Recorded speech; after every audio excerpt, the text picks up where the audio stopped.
कि अमरीका और भारत के दरमियान जो ना वो एक तजारती मुआहदा तय पा गया। अच्छा, हकीकत में मैनूं लगता है कि ये मुआहदा नहीं है, ये सरैंडर है, एक पसपाई नामा है, ये सफारतकारी नहीं है, ये दबाव के अगे झुकण के मुतरादिफ है। नरेंद्र मोदी का वो मसनूई इमेज जिहड़ा कि सालों तो आलमी स्टेज के उत्ते जिहड़ा ना वो वेचिया जा रहा सी, अज वाइट हाउस के एक ऐलान ने उन्होंने ठा करके जमीन के उत्ते मारे।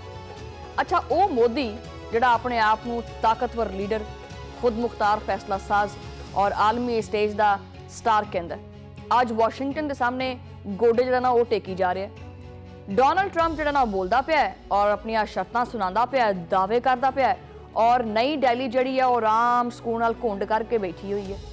सदर ट्रंप ने खोल के आख्या कि भारत रूस तो तेल नहीं लवेगा, बस मैं कह देता है भारत जिहड़ा ना वो सिर्फ और सिर्फ अमरीका तो ही तेल लवेगा, मुमकिना तौर पर वेनेजुएला तो भी। यानी भारत की तवानाई पॉलिसी हुण भारतीय पार्लीमेंट या काबीना दे विच नहीं बनती, बल्कि अमरीकी सदर डोनाल्ड ट्रंप की मर्जी के नाल तय होंदी है। वैसे 2026 जनों का शुरू होया ना, डोनाल्ड ट्रंप फड़िया नहीं जा रहा, ठीक है। बहरहाल ये वो लम्हा है जिथे किसी भी रियासत की खुदमुख्तारी के उत्ते सवाल तो उठता है कि एक आज़ाद मुल्क फैसले करता है, और जो फैसले बाहरों आन तो फिर ये आज़ादी का नारा सिर्फ नारा रह जाता है। ये महज एक तेल का मामला नहीं है, ये जियो पॉलिटिक्स है, ये ताकत का खेड है।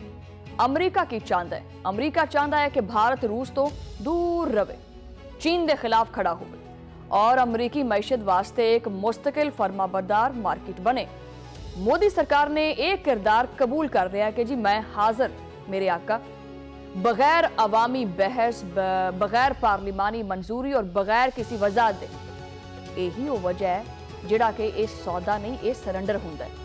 ट्रंप ने यह भी ऐलान किया है कि भारतीय मसनूआत के उत्ते आए जवाबी टैरिफ जिहड़ा ना वो 25% घट करके 18% कर दिता गया। मतलब थोड़ा बहुत अपना खेल भी तो खेलना है ना। उन्हें क्या देख ला, मैं तुम्हारे लिए ये भी तो कर रहा हूँ ना, देखो मैं तुमसे कितना प्यार करता हूँ। 25% तेरे ते टैरिफ लग गया सी, मैं 18% कर दिता। अच्छा, सुनने में तो यह रायत ही लगती है, लेकिन हकीकत ये भी एक फ्रेब है, एक लॉलीपॉप है, जिस दे बदले भारत ने आपकी पूरी मार्केट जी है ना, वो मार्केट ही जी अपनी मार्केट है वो अमरीकी कंपनियां जड़ियां ने वो खोल दित्तियां ने। मोदी हुकूमत ने भी वादा किया, उन्हें आख्या कि जी अमरीकी अशिया के उत्ते तमाम जोड़े भारतीय टैरिफ और गैर टैरिफ रुकावटां ने उन्होंने सिफर किया जाए। सिफर यानी भारतीय मार्केट हुण एक आज़ाद मंडी नहीं, बल्कि अमरीकी मसनूआत वास्ते एक ओपन फील्ड है। इस फैसले का मतलब जो कह रहा ना वो सीधा साधा जाए कि भारतीय किसान जोड़े ने वो अमरीकी ज़रिए अजनास के मुकाबले के कुचले जाएंगे। भारतीय सनत अमरीकी टैक्नोलॉजी और मल्टीनैशनल कंपनियों के सामने दम तोड़ते पे ने। छोटे ताजर, मुकामी मैन्युफैक्चरर्स जिहड़े ने और देसी कारोबार इस मुताबकत नाल जिंदा नहीं रह पाएंगे। लेकिन मोदी सरकार वास्ते ये सारा कुछ सानवी है। असल मकसद मेरा भाई सिर्फ यही है, मोदी ने आख्या है। मोदी ने साफ साफ कह दिता है कि दुनिया जावे, मेरा मुल्क जावे भाड़ दे विच, मैनू सिर्फ और सिर्फ वाशिंगटन नू खुश रखना है, भावे मैनू जो मर्जी करना पवे। ट्रंप का जिहड़ा ना सब तो खतरनाक दावा की है वो ये है कि जिहदे उत्ते भारत विच गैर मामूली खामोशी है, यानी $500 अरब। मोदी हुकूमत ने अमरीकी तवानाई, टेक्नोलॉजी, ज़रई और दीगर मसनूआत खरीदन वास्ते $500 अरब तो ज़्यादा खर्च करने के उत्ते आमादगी जाहिर की है। ये रकम किसी मनसूबे वास्ते नहीं है, ये एक कौम के मुस्तकबिल दी है। एक ऐसा मुल्क जिथे करोड़ों लोग गुरबत की लकीर तो थले जिंदगी गुजारते पे है, जिथे ना तालीम है ना सेहत है, उत्थे कुछ नहीं हैगा, लेकिन उत्थे $500 अरब अमरीका नू देना सीधी सीधी एक मुआशी गुलामी है। वैसे ये वही मोदी सरकार है जिहड़ी कहती सी कि भारत हुण किसी के सामने नहीं चुकेगा। ये मेरा क्लिप कट के प्लीज़ जरा इंडिया वाल नूं जरा ठोक दिओ ताकि उन्होंने अखां खोलन, खास करके इंडियन नेशन दी अखां खोलन कि ये मोदी सरकार उन्होंने नक के थले करदा की फिरदा है। वैसे तो कहता है कि जी असीं किसी सामने झुकना नहीं हैगा, बार बार ये कहता है कि जी भारत आपकी खारजा पॉलिसी जिहड़ी है खुद बनांदा है। यूक्रेन जंग तो बाद भी भारत रूस तो सस्ता तेल जिहड़ा ना वो खरीददा रहा। अमरीका दीयां सारियां जिहड़ियां वार्निंग सी उन्होंने नज़रअंदाज भी किया गया। मोदी हुकूमत बड़े फखर नाल कहती रही है कि यह साडा दाखिली मामला है। अज उही मोदी इस मामले के उत्ते एक लफज बोलण नूं तैयार नहीं हैगा। मोदी ने ट्रंप नूं फोन के उत्ते जिहड़ा ना गुफ्तगू जिहड़ी कीती है ते उन्होंने आख्या कि जी मेरी जिहड़ी गलबात हुई है उहदे नाल बड़ी शानदार सी। टैरिफ दे विच कमी दा खैर मकदम किया, मगर रूसी तेल ਦੇ ਉੱਤੇ ਮੁਕੰਮਲ ਖਾਮੋਸ਼ੀ ਯਾਨੀ ਸੱਪ ਸੁੰਘ ਗਿਆ। ਇਹ ਖਾਮੋਸ਼ੀ ਕਿਸੇ ਸਫਾਰਤੀ ਹਿਕਮਤ ਅਮਲੀ ਦਾ ਹਿੱਸਾ ਨਹੀਂ, ਇਹ ਮਜਬੂਰੀ ਹੈ। ਪਤਾ ਨਹੀਂ ਕਿਹੜੇ ਰਾਜ਼ ਨੇ ਮੋਦੀ ਦੇ ਟਰੰਪ ਦੇ ਕੋਲੇ ਜਿਹੜਾ ਇੰਨਾ ਮਜਬੂਰ ਹੋਇਆ ਪਿਆ। ਕੋਈ ਨਾ ਕੋਈ ਤਾਂ ਗੱਲ ਹੋਏਗੀ ਨਾ, ਵੈਸੇ ਕੋਈ ਨਾ ਕੋਈ ਤਾਂ ਮਜਬੂਰੀ ਹੋਏਗੀ। ਮੇਰਾ ਇਸ਼ਾਰਾ ਜਿਸ ਪਾਸੇ ਉਹ ਸਮਝ ਦੋ ਤੁਸੀਂ ਨਾ। ਅੱਛਾ, ਅਗਰ ਟਰੰਪ ਝੂਠ ਬੋਲਦਾ ਪਿਆ ਹੈ ਤੇ ਮੋਦੀ ਫਿਰ ਇਹਦੀ ਤਰਦੀਦ ਕਿਉਂ ਨਹੀਂ ਕਰਦਾ? ਔਰ ਅਗਰ ਟਰੰਪ ਸੱਚ ਬੋਲਦਾ ਪਿਆ ਹੈ ਤੇ ਫਿਰ ਇਹ ਫੈਸਲਾ ਆਵਾਮ और पार्लियामेंट के कोलों क्यों छुपाया जा रहा है? ईवन के भारतीय ऑपोजिशन कांग्रेस ने दुरुस्त सवाल उठाया है और यह सवाल जो चुकया गया वो ये है कि कांग्रेस कहती है कि भारत के फैसलों की इतलाह हुण भारतीय आवाम नूं आपदी हुकूमत कोलों नहीं मिलती बल्कि अमरीकी सदर के बयानात नाल मिलती है।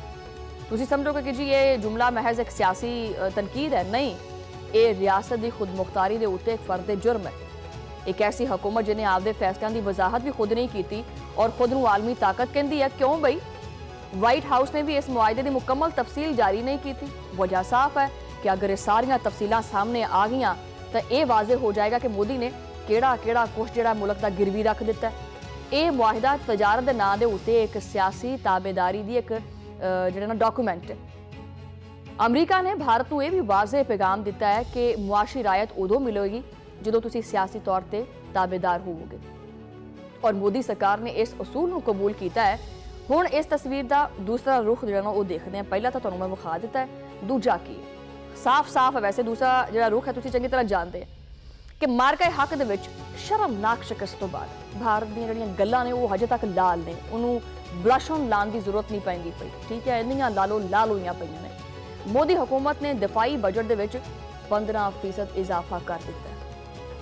85 अरब 40 करोड़ डॉलर दफा दे विच खर्च करने का मनसूबा बनाया जा रहा है कि हुण जे पाकिस्तान दे नाल पेचा पिया तो पिछे नहीं हटना।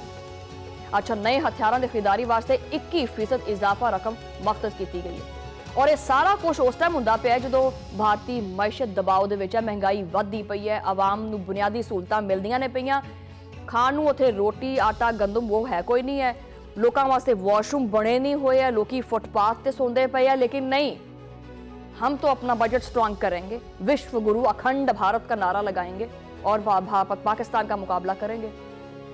भारतीय वजीर दफा ऐलान करते पे ने कि जी फाइटर जेट्स खरीदने हैं।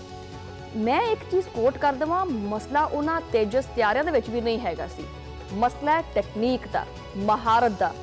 ਉਹ ਕਿੱਥੋਂ ਲੈਣੀ ਹੈ? ਮੈਨੂੰ ਪਹਿਲੇ ਇਹ ਦੱਸ ਦਿਓ। ਜਹਾਜ਼ ਤਾਂ ਆ ਜਾਣਗੇ ਵੀ ਆ ਲੈ ਤਾਂ ਲਿਆ ਮੋਬਾਈਲ, ਇਹਨੂੰ ਚਲਾਉਣ ਦਾ ਵੱਲ ਕਿਵੇਂ ਆਣਾ ਹੈ ਇਹ ਨਹੀਂ ਪਤਾ ਤੁਹਾਨੂੰ है। उन्होंने ऐलान करते पे ने जी कि फाइटर जेट्स असीं खरीदने ने, ड्रोन्स ले आए जा रहे हैं, बहरी जहाज सबमरीन सारा कुछ हासिल। सवाल ये नहीं कि खरीदा क्यों जा रहे हैं, वही गल है कि ये वाकई दफाई जरूरत है, अकल हैगी इनू इस्तेमाल करने की, या सिर्फ और सिर्फ आपदियां सियासी नाकामियां दे उत्ते पर्दा पाने की एक कोशिश है। तारीख तो हमेशा बहुत कुछ दसदी है। तारीख ये भी दसदी पई है कि जो हुकूमत अंदरों कमजोर हो जांदियां है ना तो फिर अपने आप नूं अस्करी तौर पर मजबूत करने का शोर करदियां। मोदी सरकार जिहड़ा यही फार्मूला इस्तेमाल करती पई है। एक पासे तो अमरीका के सामने जी हजूरी करती पई है तो दूजे पासे खिते दे विच कि मैं तुहाडी ऐसी दी तैसी फेर दांगा वो वाले बयान चलते पे ने। एक पासे मुआशी फैसले दे उत्ते कमजोरी है, दूजे पासे फौजी ताकत का ढंडोरा है। फौज नूं किन्हां ने टुरन दा वर नहीं हैगा। ये तजाद ताकत नहीं है, खौफ की अलामत है।